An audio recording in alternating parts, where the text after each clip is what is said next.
شخصیت، ایک فنکار، ایک رائٹر. اپنے ان لوگوں کو جو ہمیں دیکھ رہے ان کو میں مبارکباد دیتا ہوں. پشتون کلچر ڈے کے حوالے سے بات کریں. یار یہ ہمارے کلچر کو ہاتھ نہیں لگاؤ. کب سے منایا جا رہا ہے اور کیوں منایا جا رہا ہے؟ ہر سال پھر یہ ڈے مناتے ہیں. تو آپ کے ڈرامے ہیں.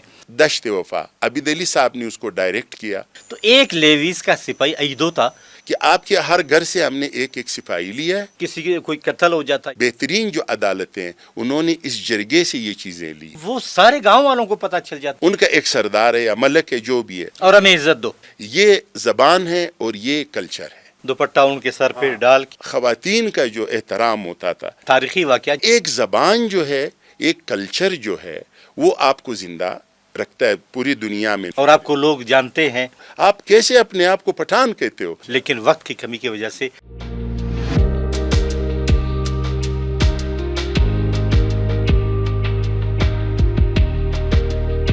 بسم اللہ الرحمن الرحیم. السلام علیکم. نظربان بلوچستان کے ساتھ آپ کا میزبان ڈاکٹر قیوم بیدار. ناظرین، آج عرفوں کی خوشبو میں ہم پشتون کلچر ڈے کے حوالے سے بات کریں گے. بلوچستان کی ایک اہم نامور شخصیت، ایک فنکار، ایک رائٹر، ایک اداکار، ایک کمپیئر، ایک لکاری، یہ ہے امان اللہ ناصر. بخیر آگلے استڑے مسیح. خیر دی نصیب صاحب، خیر یو سے. امان اللہ ناصر صاحب، آج پشتون کلچر ڈے. پہلے تو ہمیں اس کی افادیت کے حوالے سے بتائیں کہ پشتون کلچر ڈے ہے کیا، کب سے منایا جا رہا ہے اور کیوں منایا جا رہا ہے؟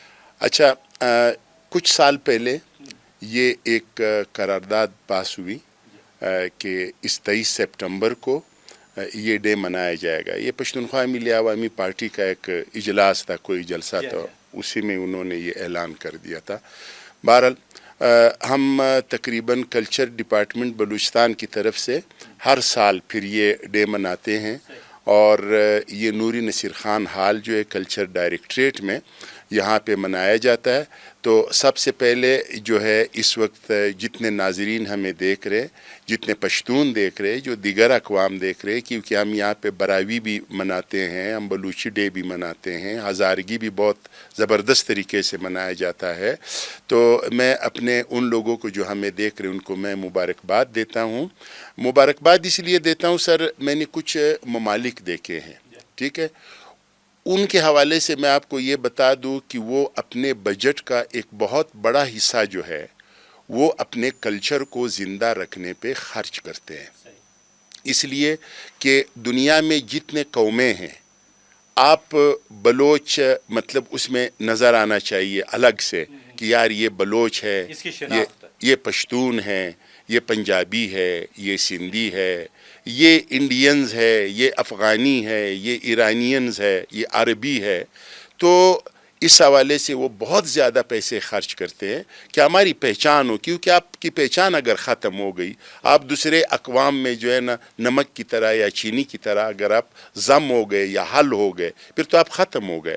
تو ایک زبان جو ہے، ایک کلچر جو ہے وہ آپ کو زندہ رکھتا ہے، پوری دنیا میں نمایاں کرتا ہے، دنیا آپ کو دیکھے. تو اس حوالے سے میں آپ کو یہ کہتا ہوں کہ یہ ایک میخ ہے. ہم لوگ ایک بہت وہ قلعہ ہوتا ہے نا، قلعہ جو مطلب ایک گدان کو آپ کھڑا کرتے ہو یا آپ خیمے کو کھڑا کرتے ہو یا آپ کنات کو کھڑا کرتے ہو، ٹھیک ہے، شامیانے کو آپ کھڑا کرتے ہو، تو اس وقت آپ وہ جو قلعے زمین میں ٹھوکتے ہو، یہ زبان ہے اور یہ کلچر ہے، ٹھیک ہے، یہی آپ کو نمایاں کرتا ہے، ٹھیک ہے، یہ آپ کی شناخت ہے. میں جنوبی کوریا گیا تھا، تو وہاں پہ انہوں نے ایک میوزیم بنایا تھا، یا ان کو وہ لوگ کہتے تھے فوک ولیج، ان کو نام دیا تھا. اس میں انہوں نے پوری دنیا کے لیے مطلب سائٹس بنائے تھے. امریکہ کے حوالے سے انہوں نے ذرا جگہ زیادہ تھی، اور اسی طرح پاکستان بھی تھا، ایران بھی تھا، افغانستان بھی، جتنے ممالک تھے ان کے لیے انہوں نے بنائے تھے، اور انہوں نے ان کی وہ چیزیں رکھی تھی. آپ سے جب کوئی پوچھتا ہے نا کہ آپ قیوم بیدار صاحب ہیں، تو وہ آپ سے پوچھتے ہیں کہ آپ کا والد، پھر آپ والد کا نام بتاتے ہو، پھر دادے کا نام بتاتے ہو، پھر آپ اپنا شجرہ نسب بتاتے ہو. تو ایک قوم کا جو شناخت ہے نا، وہ یہ ثقافت ہے کہ ہم پہلے یہ تھے، پھر ہم پہلے یہ کرتے تھے، یہ ہمارے قوانین ہوتے تھے. اور میں پشتون کلچر کے حوالے سے آپ کو بتا دوں کہ ہم پشتون جو ہے بہت فخر سے، سارے قابل احترام ہیں جتنے اقوام ہیں، لیکن ہم بہت فخر سے یہ کہہ سکتے ہیں کہ ہماری 5,500 سال پرانی ایک ثقافت ہے، ہمارا ایک کلچر ہے، تاریخ ہے۔ پھر ہم بہت فخر سے یہ کہہ سکتے ہیں کہ ہم نے دنیا کو عدالتوں میں قوانین دیے ہیں۔ یہ جو آج عدالتیں ہیں، آپ یقین کرو، آپ پشتون جرگے کو اگر آپ سٹڈی کریں تو آپ کو پتہ چلے گا کہ دنیا کے بہترین جو عدالتیں ہیں انہوں نے اس جرگے سے یہ چیزیں لی ہیں، ٹھیک ہے نا۔ ہم فائر بندی کی بات کرتے ہیں کہ بھائی صلح ہو، راضی نامہ ہو، کچھ عرصے کے لیے جنگ بند ہو، تو یہ ہمارے پشتونوں کا تیر اس کو کہتے ہیں۔ یہ جب دو قومیں لڑتے تھے، پھر یہ درمیان والے لوگ آ جاتے تھے، پھر جرگا والے آ جاتے تھے، پھر ان کے درمیان میں ایک لمبا سا پتھر جو ہے وہ رکھ دیتے تھے کہ بھائی جب تک ہم کوئی فیصلہ نہ کرے تو آپ جو ہے نا، یہ آج کل ہو رہے ہیں نا، مطلب ملکوں کے درمیان میں بھی امن والے، ٹھیک ہے نا۔ پھر اس کے بعد یہ جو این جی اوز کا ہے جو کانسیپٹ ہے، آپ یقین کریں یہ ہمارے پشتونوں کے اشر سے لیا گیا ہے، ٹھیک ہے۔ ہمارے گاؤں میں جب کوئی بندے کا کام ہوتا تھا، جب وہ گل وغیرہ کرتا تھا یا چھت پہ وہ گارا وغیرہ لگاتا تھا یا اشر پہ جاتے تھے، یا پھر وہ گندم کاٹنے کا جو موسم آتا تھا تو ایک بوڑھا آدمی ہے، اس کے پاس کچھ نہیں ہے، تو وہ سارے گاؤں والے اس کو سپورٹ کرتے تھے۔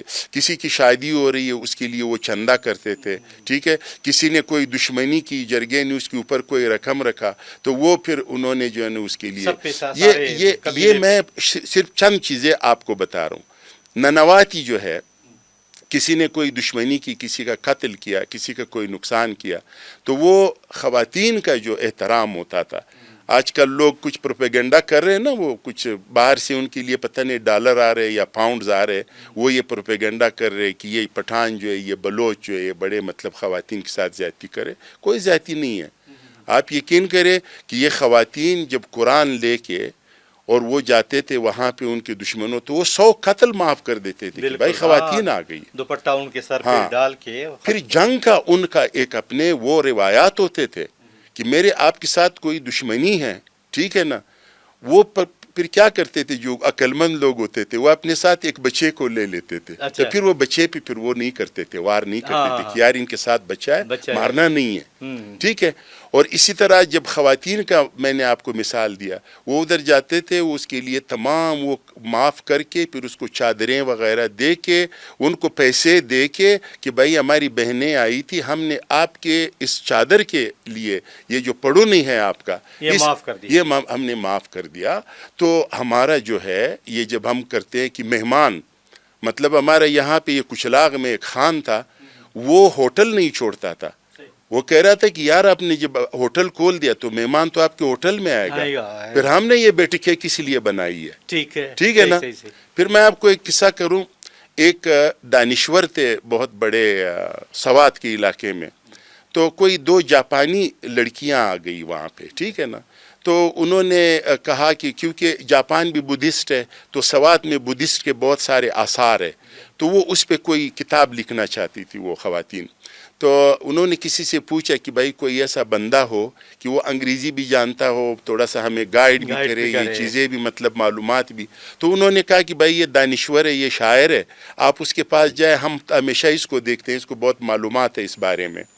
تو وہ خواتین جب آ گئی، لڑکیاں تھیں، دونوں اسٹوڈنٹس تھی، تو وہ ان کے پاس آ گئی ہے، تو ان کا ایک طے ہو گیا کہ بھائی 1 مہینے جو ہے ہم آپ کے گھر میں ٹھہریں گے، کیونکہ ہم چاہتے ہیں کہ زیادہ سے زیادہ کام کریں نا، ہوٹل میں ٹھہریں گے تو آپ ادھر نہیں آ سکیں گے، ہم آپ کے گھر میں آئیں گے تو دن رات ہم کام کریں گے، تو آپ ہمیں کھانا بھی کھلائیں گے۔ تو یہ طے ہو گیا۔ اس زمانے میں یہ تقریباً 72 یا 75 کی بات ہے کہ ہم آپ کو 1 لاکھ روپے دیں گے مہینے کا۔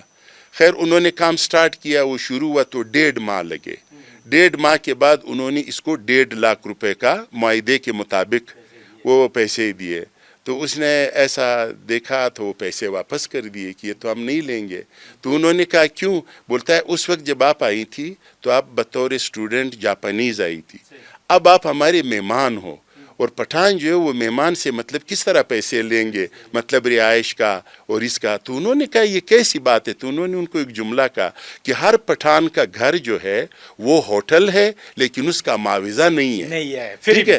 پھر انہوں نے کیا کیا، انہوں نے جب وہ کتاب چھاپا، کافی ضخیم کتاب، بہت اوراق پہ مشتمل، تو انہوں نے وہ کتاب جب چھاپا تو اس کے سر ورق پہ پھر انہوں نے یہ جملہ لکھ دیا کہ ہر پٹھان کا گھر جو ہے وہ ہوٹل ہے لیکن اس کا بل نہیں ہے. ٹھیک ہے نا.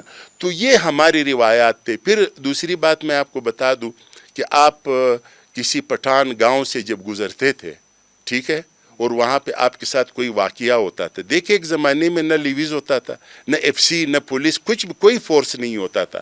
لیکن اس زمانے میں خوف بھی نہیں تھا. ہاں، بے خوف اور خطر آپ میری جان وہ کلچر تھا نا، وہ تو کلچر تھا، اسی لیے اس کو کوئی خوف نہیں تھا.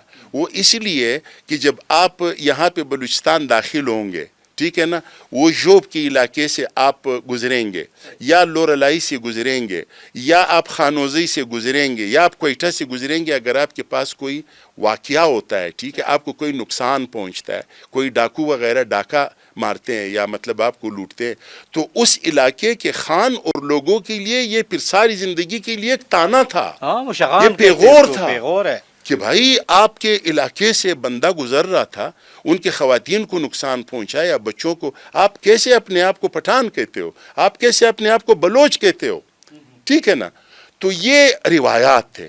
یعنی جس علاقے میں کوئی ایسا واقعہ ہو جاتا یا کسی کی کوئی قتل ہو جاتا یا کسی کی چیزوں کو یا چوری ہو جاتا، ٹھیک ہے نا، یا کسی کو تکلیف پہنچتی، تو وہ سارے گاؤں والوں کو پتہ چل جاتا تھا کہ کس نے کی ہے، کس نے کی. اچھا، اس میں پھر میں آپ کو ایک بات، میں انگریز کو تھوڑا سا کریڈٹ دوں گا کہ بھائی آپ کے علاقے میں 50 گھر ہے، ٹھیک ہے، ان کا ایک سردار ہے یا ملک ہے جو بھی ہے، تو انہوں نے ان کو یہ کہا کہ بھائی آپ کے گھر سے، ملک صاحب کے گھر سے ہم رسالدار لیں گے، صحیح، ٹھیک ہے نا، اور باقی ہر گھر سے ایک ایک بندہ آپ ہمیں دے دے.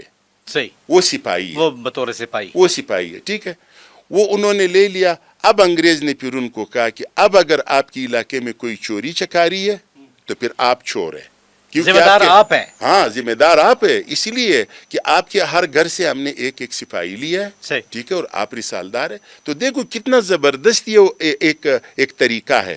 پھر مولانا صاحب ایک تاریخی واقعہ، جنرل ڈائر جی، جو بہت مشہور زمانہ، yes. وہ جب میجر تھا یہاں پہ آیا تھا بلوچستان میں، تو ایک لیویز کا سپاہی ایدو تھا، وہ اکیلا اس کو ایک جیپ میں چابہار ایران تک لے گیا اور کوئی مزاحمت نہیں ہوئی. یعنی ایک ایسا سسٹم بنا ہوا تھا، اور جس کی وجہ سے نہ چوری ہوتی تھی نہ چکاری ہوتی تھی.